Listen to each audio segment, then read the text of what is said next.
시간 함께 나눈 말씀 마가복음 8장 1절에서 10절까지 말씀, 우리 이 말씀 한 절씩 교독하면서 읽도록 하겠습니다. 그 무렵에 또 큰 무리가 있어 먹을 것이 없는지라 예수께서 제자들을 불러 이르시되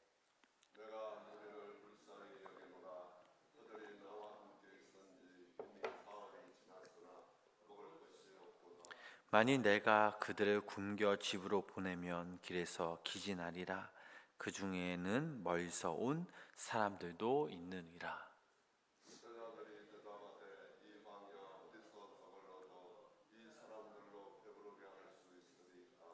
예수께서 물으시되 너희에게 떡 몇 개나 있느냐?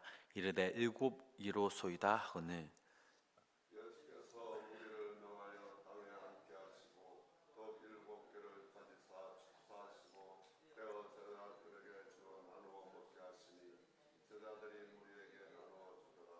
또 작은 생선 2마리가 있는지라.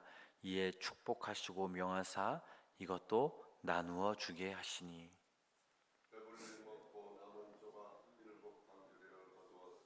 사람은 약 4,000명이었더라. 예수께서 그들을 흩어 보내시고 곧 제자들과 함께 배에 오르사 달마누다 지방으로 가시니라. 아멘. 6월 한 달도 하나님께서 우리 성도님 삶 가운데 주인이 되어 주셔서 또 6월 한 달도 무더운 날씨가 되겠지만 그래도 주님 안에서 승리하시며 늘 날마다 영적으로 승리하시는 우리 성도님 되시길 주님의 이름으로 축복합니다.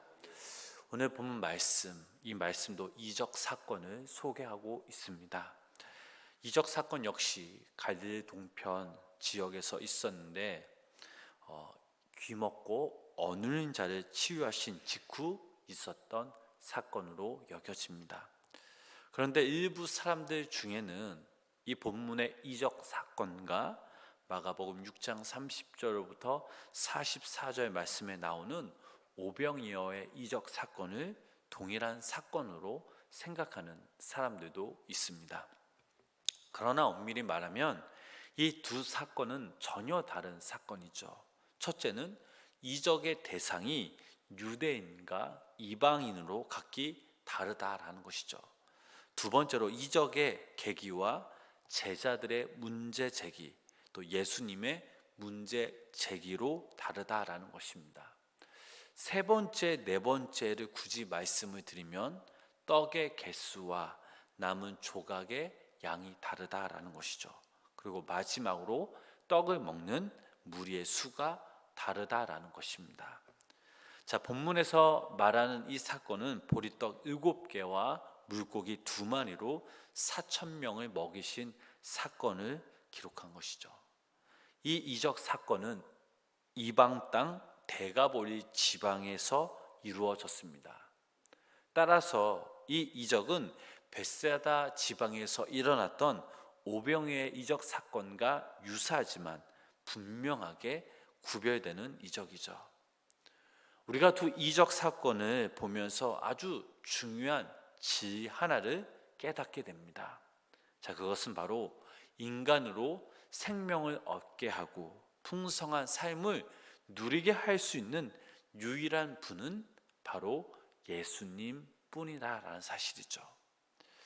요한복음 10장 10절 말씀을 읽어보면 이런 말씀이 있습니다. 도둑이 오는 것은 도둑질하고 죽이고 멸망시키려는 것뿐이요 내가 온 것은 양으로 생명을 얻게 하고 더 풍성히 얻게 하려는 것이다. 예수님이 왜 이 땅에 오셨는지 분명하게 밝히고 계십니다. 그러므로 누구든지 참 생명을 얻고 풍성한 삶을 누리려면 누구와 동행해야 합니까? 바로 예수님과 동행해야 함을 우리는 기억해야 될 줄 믿습니다. 자, 본문 우리 2절 3절 말씀을 우리 다시 한번 함께 읽어보도록 하겠습니다. 내가 무리를 불쌍히 여겼노라. 그들이 나와 함께 있은지 이미 사흘이 지났으나 먹을 것이 없도다. 만일 내가 그들을 굶겨 집으로 보내면 길에서 기진하리라. 그 중에는 멀리서 온 사람들도 있느니라. 아멘. 자, 오늘 저희들이 읽은 이 말씀은 굶주린 무리들에 대하여 예수님께서 제자들에게 하신 그 말씀을 기록하고 있습니다. 어찌 보면 참 난감한 현실 앞에 놓여 있습니다. 주님을 따르던 약 4천 명이나 되는 사람들의 먹을 것이 떨어져 버렸습니다. 더욱이 무리들이 모여 있는 곳은 마을로부터 멀리 떨어진 광야였습니다. 주님과 함께 한 사흘이라는 시간은 무리들에게 말로 다 할 수 없는 기쁨과 한이, 놀라움을 주었지만, 그러나 식량이 바닥난 현실은 모두를 냉혹한 굶주림으로 내몰았습니다. 그런데 중요한 것은 주님이 이 사흘 동안 무리들에게 하나님의 말씀을 전하시면서 동시에 육신의 양식이 떨어진 것에 대해 무관심하지 않으셨습니다. 3절 말씀을 보니까 무리들 가운데 멀리서 온 사람들이 상당수 있다라는 사실을 모두 다 알고 계셨으며, 만일 그들은 굶주린 상태에 보내면 그들이 쓰러질 것까지 다 알고 계셨던 주님이셨습니다. 자, 여기서 우리는 이 예수님께서 얼마나 한 사람의 형편을 섬세하게 헤아리고 계신가를 우리는 짐작해 볼 수 있죠. 계속해서 본문 4절 말씀 읽어보실까요? 본문 4절 말씀입니다. 제자들이 대답하되 강이 어디서 떡을 얻어 이 사람들도 배부르게 할 수 있을까? 자, 저희가 방금 읽은 이 4절 말씀은 굶주린 무리들을 염려하시는 주님의 말씀에 대한 제자들의 답변이죠. 그런데 제자들의 이러한 답변은 본문의 상황만 놓고 보면 어느 정도 이해할 수 있습니다. 앞에서도 말씀드렸듯이 지금 그들이 있는 곳은 먹을 것을 구할 수 없는 광야이고, 또 무리만 해도 남짓 4천 명이나 되었기 때문이죠. 사실 제자들의 이러한 답변은 지극히 불신앙적인 것이었습니다. 왜냐하면 그들은 불과 얼마 전에 벳세다 지방 강야에서 주님께서 오병이어의 기적을 직접 눈으로 확인했기 때문이죠. 자, 그렇다면 제자들이 이렇게 불신앙적인 답변을 한 이유가 무엇일까요? 우선 그들은 예수님의 그 능력을 또 망각했기 때문이죠. 예수님께서 제자들에게 많은 이적을 보이셨음에도 불구하고 그들은 이러한 불신앙에 빠져 있었습니다. 어찌 보면 이들이 정말 제자가 맞는지 의심스러울 정도의 모습이죠. 그러나 성도님 여러분, 이렇게 주님의 능력을 직접 그들의 눈으로 목격했고 체험하고도 불신앙적인 모습을 보이는 것이 어디 주님의 제자들 뿐이겠습니까? 우리는 제자들의 모습을 통해서 우리의 모습을 볼 줄 알아야 합니다. 어찌 보면 우리들도 믿음 생활하면서 이런 불신앙적인 모습이 분명 있습니다. 지난 날을 되돌아보면 모든 것들이 다 주님의 은혜였습니다. 우리 자신의 힘으로 도저히 이룰 수 없다고 생각한 일들이 주님의 은혜로 쉽게 해결되는 역사를 얼마나 많이 체험했습니까? 그럼에도 불구하고 우리는 어떠한 문제들을 만날 때마다 낙심하며 주님을 원망한 적이 한두 번이 아니죠. 왜 그렇습니까? 우리들 역시 이 예수 그리스도의 그 능력을 망각했기 때문이죠. 사랑하는 우리 성도님 여러분, 하나님은 살아계십니다. 여러분 믿으십니까? 살아계실 뿐만 아니라 당신이 원하시는 것은 무엇이든지 이루실 전능자이시죠. 그분은 말씀 한마디로 이 세상을 창조하셨습니다. 그분께서 해결하지 못한 문제는 아무것도 없죠. 문제는 우리가 이러한 하나님의 능력을 망각했다라는 사실이죠. 잃어버렸다라는 사실입니다. 여기 모인 우리 성도님들이 이러한 불신앙에 빠지지 않도록 전능하신 그 하나님 한 분만에 더욱더 의지하시고 믿고 구하심으로 하나님의 은혜를 덧입는 귀한 믿음의 성도님의 삶이 되시길 주님의 이름으로 축복합니다. 자, 마지막으로 우리 본문 9절 말씀 우리 함께 읽어보도록 하겠습니다. 사람은 약 4,000명이었더라. 예수께서 그들을 흩어 보내시고. 아멘. 예수님은 이적을 베푸신 후에 사람들을 흩어 보내셨습니다.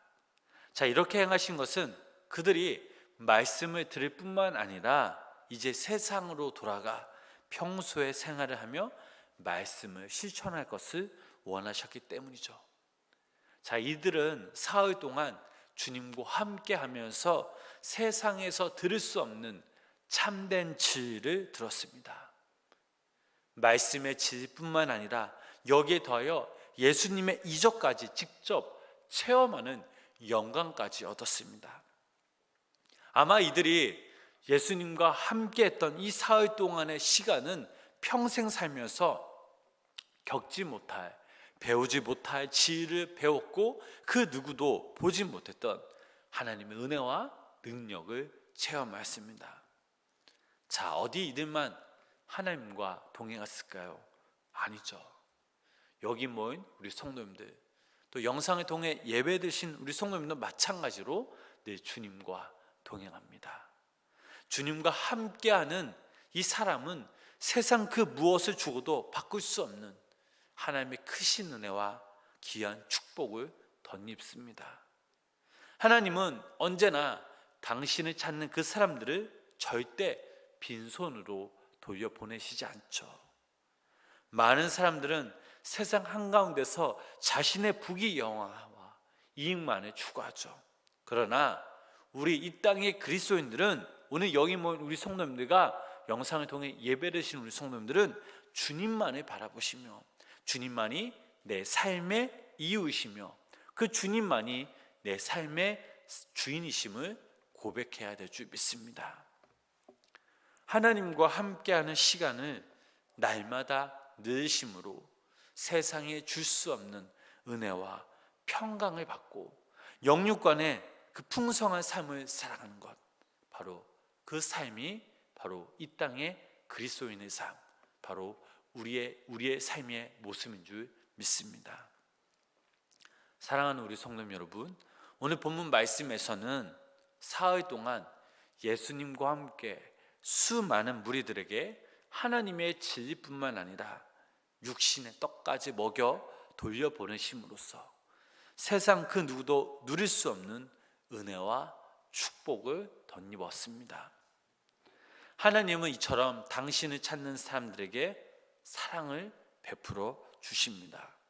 그렇다면 우리들 역시 만약 우리의 삶 가운데 문제가 생기고 어려움에 부딪힐 때만 주님을 찾는 것이 아니라 감사할 때, 기쁠 때, 평안할 때, 언제 어디서나 하나님 한 분만을 바라보고 그분과 함께하는 시간이 점점 더 늘어날 때 시험과 고난을 이겨낼 수 있는 능력을 얻고, 또 무엇보다 세상에 줄 수 없는 크고 은밀한 그 일들이 바로 우리 앞에 보여주실 것입니다.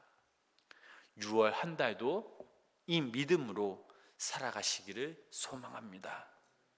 어려운 상황이지만 6월 한 달도 그 하나님께서 우리 성도님들을 보호하여 주시고 인도하여 주시며 특별히 우리와 함께 하신다는 이 사실 하나만으로 우리는 승리할 수 있음을 믿고 6월 한 달도 매일매일 우리 삶 가운데서 더욱더 하나님을 의지하시며 동행하시는 귀한 믿음의 성도님들 삶이 되시길 주님의 이름으로 간절히 축원합니다. 기도하겠습니다. 하나님, 6월의 첫 시간을 주님께 드림에 감사를 드립니다. 주님 앞에 서기에는 참으로 연약한 저희들이지만 그러나 하나님, 주님을 예배하기 위해 주님을 더욱더 알아가고 싶은 그 마음, 간구가 있기에 오늘도 힘든 몸을 이끌고 이 새벽 제단에 나왔습니다. 주님, 이 시간 함께하여 주시고 예배 능력과 힘으로 또 하나님의 은혜로 6월 한 달 매일매일 살아갈 수 있도록 주님 인도하여 주시옵소서. 매 순간순간마다 주님을 더욱더 의지하고 싶습니다. 주님을 사모하고 싶습니다. 우리의 중심이 날마다 주님을 향하게 하여 주시옵고 우리를 통해 주님의 선한 영향력이 흘러 넘치게 하여 주시옵소서. 하나님, 6월 한 달도 더욱더 이 믿음으로 더욱더 우리가 함께 기도함으로 어려운 상황들을 이겨낼 수 있는 힘과 능력과 영적인 강건함을 부어 주시옵소서. 예수님의 이름으로 간절히 기도드렸습니다. 아멘.